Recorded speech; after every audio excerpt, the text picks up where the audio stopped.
In this series of videos on salvation, I bring the biblical truth of two salvations rather than the traditional view of a single salvation. I grew up with the erroneous idea that biblical salvation referenced a single salvation with heaven as the inheritance. The Bible teaches two salvations. First, what I call the salvation of deliverance, and two, what I call final salvation. Final salvation is endangered if the first salvation is ignored or the benefits derived from it not utilized. Final salvation is never secure, it exists in hope.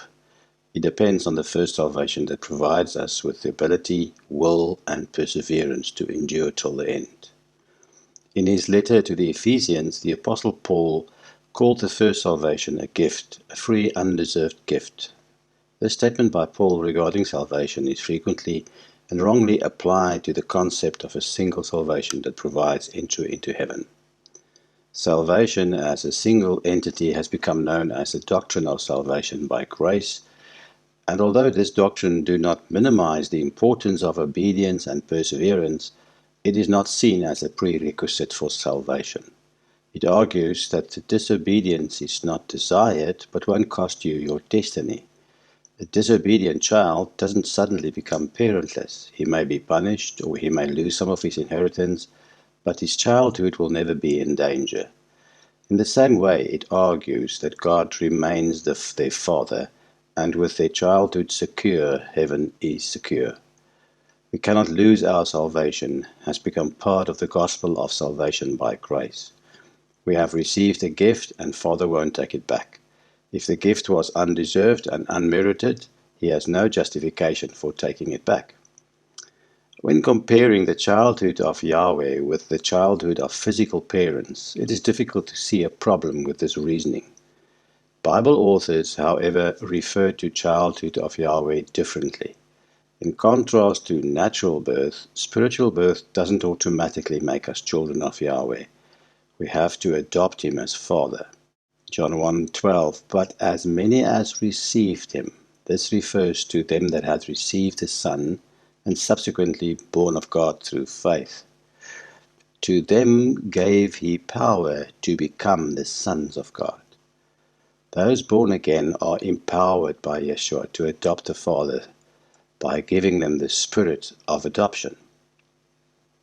Romans 8:15, for you have not received the spirit of bondage again to fear, but you have received the spirit of adoption through which we can cry out to the Father. Childhood, therefore, depends on 1, whether we have adopted the Father, and 2, whether we are being led by His Spirit, Romans 8:14. For as many as are led by the Spirit of God, they are the sons of God. If childhood partially depends on conditions determined by us, then it stands to reason that we can break those conditions. Breaking those conditions does mean we put childhood in danger. We cannot assume that these conditions will hold irrespective of our attitude. The children of Yahweh can be compared to the branches of a tree with the root of the tree, his son Yeshua. The Father had removed the natural branches from the tree and replaced them with spiritual branches. The spiritual branches, however, should not boast against natural branches, as spiritual branches can also be cut off from the tree if they wither.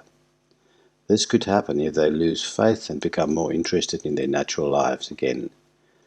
Lacking faith could re-establish or reconnect us to our fleshly nature and endanger our position on the tree. My understanding of grace theology is that it promotes the idea that Yeshua supernaturally saves us the moment we adopt him.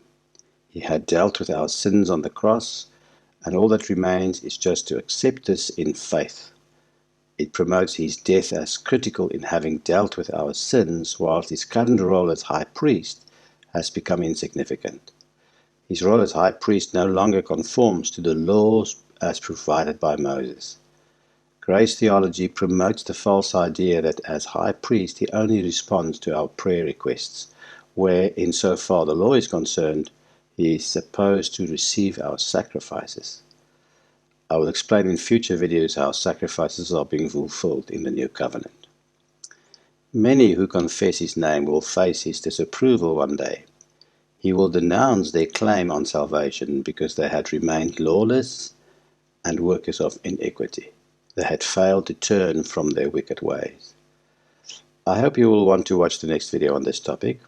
Click on the link below to take you to it. I also have a link to my book, The Greatest Gifts, in which I explain these gifts in detail and provide more biblical evidence for two salvations. God bless you.